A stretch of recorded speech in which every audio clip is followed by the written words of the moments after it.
ang isang true story na nakakakilabot ang ibabahagi ko ngayon. Ang pangalan niya ay si Russell Williams.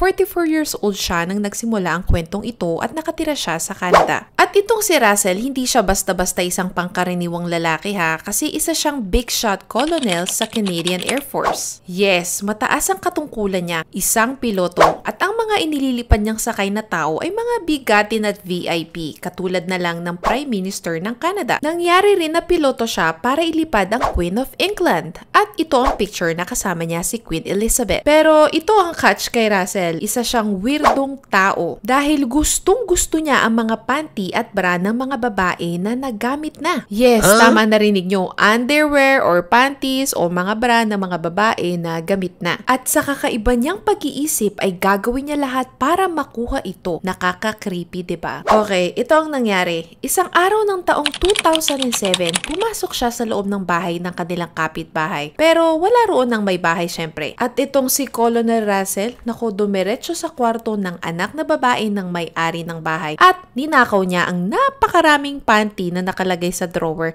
habang pinipili niya at inaamoy niya ito isa-isa. Naku, di lang yun. At kung may makikita siyang maruruming panty na may mga dugo, naku, didilaan niya pa ito. Ew. At hindi lang yun ha, nag-i-stay pa siya ng ilang oras para isuot ito sa sarili niyang mismong katawan. Tinatry niya kung anong kasya sa kanya at iminomodel niya pa ito sa salamin. At nagte-take rin siya ng mga pictures habang suot niya ang iba't ibang klase ng mga panty or bra or lingerie at kung ano-ano pang ginagawa niya na talagang nakakadiri at napaka-creepy. At para kay Colonel Russell, nasa isip niya na, teka, nag-e-enjoy ako sa ginagawa ko. Gawin ko kaya madalas to. Total, wala namang makakahuli sa akin. At dahil dito sa enjoyment na napili niya, nako, naging lalong obsessed siya sa kabaliwang ginagawa niya. Kaya sa mga sumunod na araw na meron siyang pagkakataon, magsisimula na naman siyang pumunta sa mga ibang bahay ng mga babae na nakatira sa paligid ng bahay nila. Ang pinupuntahan niya at pinapasok niyang bahay ay yung mga babae na magaganda at natitipuhan niya. At doon maghihintay siya sa labas na nagtatago hanggang makaalis ang nakatira dito sa kanya papasukin ng bahay. At pag nakapasok na siya sa bahay, dumediretso siya sa kwarto ng babae at binubuksan niya ang drawer kung saan nandun ang mga pinapantasya niyang mga panty or bra or lingerie. Habang nagte-take siya ng mga pictures, nagsiselfie siya habang suot niya ito. Hindi lang yon. Pagkatapos niyang itry at isuot lahat ng lingerie, ay bago siya umalis sa bahay ng mga babaeng pinapasok niya, ay ninanakawan niya ang mga ito ng mga bra at panty sa drawers at inuwi niya ito sa kanyang bahay. Pagka-uwi niya sa mismong bahay niya ay inilalagay niya ito sa iba pang koleksyon ng mga ninakaw niyang bra at panty sa mga iba't ibang pinagnakawan niya. At napakarami na dadagdagan palalo sa dami nito. Grabe, itong si Colonel Russell ay merong kahong-kahon ng mga bra at panty at ito ang mga pictures. Sabi ko na sa inyo, di ba? Ganun siya ka-weirdo. At hindi lang yun ha, kasi napaka-matikuloso niya kasi sinesave niya sa kanyang computer ang mga lahat ng pictures na kinuha niya sa sarili niya at lahat ng isinusuot niyang panty at bra ay idinedetali niya sa kanyang hard drive sa computer. Lahat ng pagnanakaw niya sa iba't ibang bahay ng mga babae isinesave niya sa kanyang computer. At lumipas pa ang mga taon, ganun pa rin ang gawain niya. Pumapasok pa rin siya sa loob ng bahay ng mga babae at pagnanakawan sila ng mga bra at panty. Ang pinagtataka ko dito kay Colonel Russell, pwede naman siya bumili ng kanyang sariling bra at panty sa store nang walang kahirap-hirap sa dami niyang pera, hindi niya kayang bumili. Piloto nga, diba?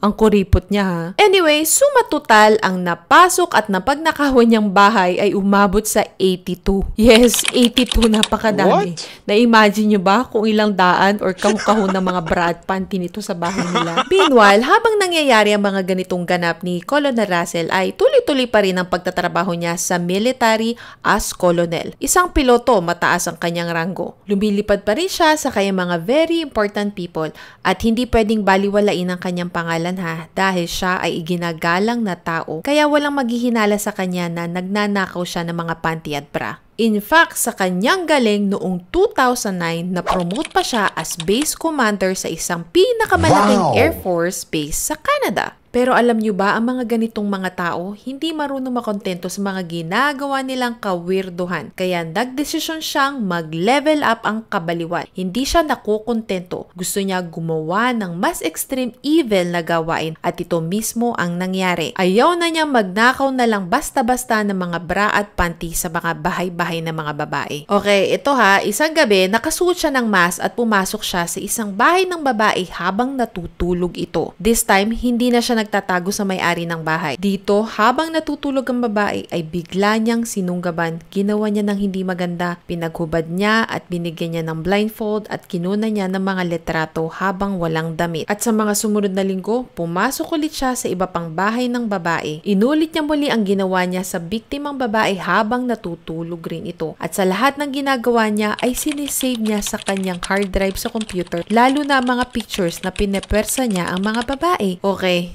dito palala ng palala ang kaisipan ni Russell at sa mga sumunod na buwan pagkatapos ng pag-atake niya sa dalawang babae ay meron siyang nakilalang babae na kasamahan niya sa trabaho. Isa siyang flight attendant na nagtatrabaho rin sa kaparehong military base katulad ni Russell. Tawagin natin siyang si flight attendant pero itatype ko dito ang kanyang mismong pangalan. Siyempre, pangkaraniwan sa magkatrabaho ang nag-uusap at nagtatanungan ng kasunod nilang duty or assignment sa military. At dito, napag-alaman rin ni Colonel Russell na solong naninirahan ang flight attendant sa kanyang bahay. At dahil si Colonel Russell ay isang base commander, meron siyang access sa schedule ni flight attendant at nakita niya ang mga araw na wala sa bahay si flight attendant para magtrabaho. So, isang gabi nang wala sa bahay si flight attendant, balik creep mode na naman sa kabiliwan si Russell at pumasok siya sa bahay ni flight attendant. At doon, ganun pa rin ang ginawa niya, binuksan niya ang mga drawers at kapag nahanap na niya mga panty at bra, pag nanasaan niya ito, aamuyin, didilaan at sabay isusuot sa kanyang katawan. At syempre, kukuha siya ng mga litrato sa kanyang sarili, magse-selfie na naman at kukunin niya lahat ito sabay takas sa bahay. At nang nakabalik na sa trabaho si flight attendant, nagtataka siya na nawala ang mga panty at bra niya. Pero inakala lang niya na baka gawa lang yun ng kanyang ex-boyfriend. Pero hindi na kontento si Colonel Russell dahil sa magkaibang araw ay bumalik muli ito sa bahay ni flight attendant habang nasa bahay rin si flight attendant. So pumasok na nga sa loob ng bintana si Colonel Russell, diba? At nang bumaba siya sa basement ay nagtatago siya sa likod ng pugon. Pero 30 minutes later, bumaba si flight attendant sa basement para hanapin ang kanyang alagang pusa. At nang nakita niya ang pusa ay nagtataka siya dahil hindi ito gumagalaw at nakatitig lamang sa likod ng pugon. At nang lumapit ng dahan-dahan si flight attendant sa pugon, biglang lumabas si Colonel Russell. Bam! Nakamask ang muka at may hawak na flashlight sabay hinampas niya sa muka si flight attendant. At hinampas niya muli ito ng paulit-ulit at doon pinagsamantalahan niya ito at pagkatapos pinatay niya. At alam niyo ba, habang ginagawa niya ito lahat ay inire-record niya ang mga pangyayari. Ang nakakakilabot dito, hindi siya tumitigil dahil lumipas ang ilang buwan nagmamaneho ng kanyang sasakyan si Colonel Russell. At nakita niya sa isang bintana ng bahay ang isang babae na nag-e-exercise sa kanyang treadmill. At doon,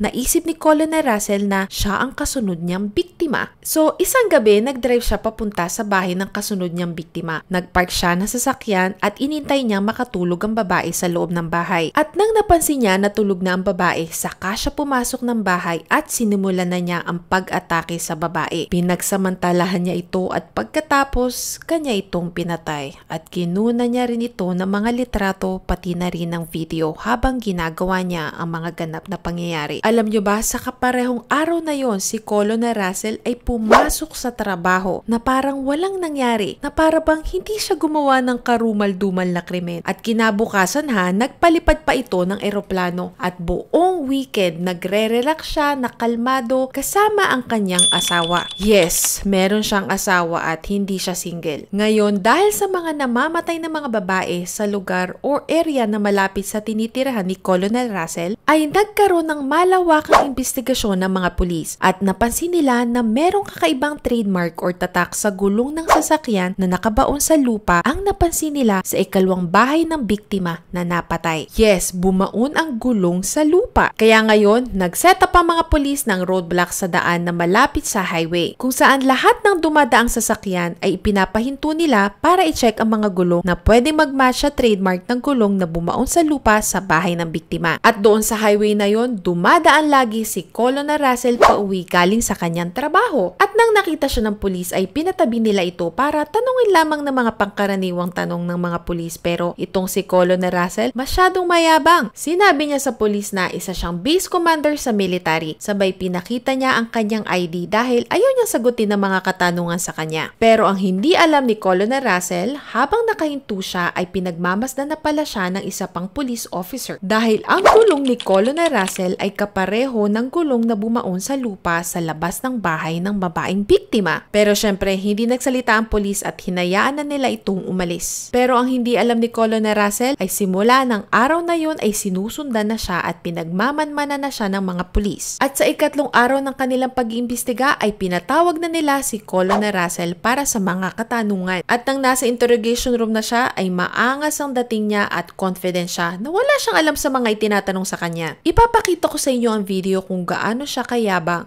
This room's video taped and audio taped. Check. You ever been interviewed by the police in a room like this before? I've never been interviewed like this. Oh no? Okay. Let's get this set up here. Especially down Belleville Way. And you know, obviously our approach to cases like this is that we don't give up on somebody being alive until... Pero ang mga pulis hindi naniniwala sa kanya at hindi sila tumitigil sa pag-i-interrogate kay Colonel Russell hanggang umabot sila sa 10 oras sa interrogation room. Ipinakita rin nila kay Colonel Russell ang mga forensic evidence na nagpapatunay na nagmatch ang mga ebidensyang nakuha nila sa krimen na galing sa kanya mismo. At dahil doon sa 10 oras na yon, tuluyan ang umamin si Colonel Russell sa mga ginawa niyang krimen. Grabe, sa dami namang ebidensya sa kanya, lalo na sa mga nakasave sa computer niya, sa lahat ng mga pinagnakawan niya at pictures and videos na kinunan niya sa mga babaeng pinagsamantalahan niya. Pag hindi pa siya nahuli talaga, ewan ko na lang. Kaya boom! Arestado si Colonel Russell. Wala akong mugshot picture niya pero ito na lang ipapakita ko sa inyo na nakasuot siya ng lingerie na ninakaw niya sa kanyang mga biktima. At ultimatum, nag-plead ng guilty si Colonel Russell at nahatulan siya sa pagkakabilanggo habang buhay.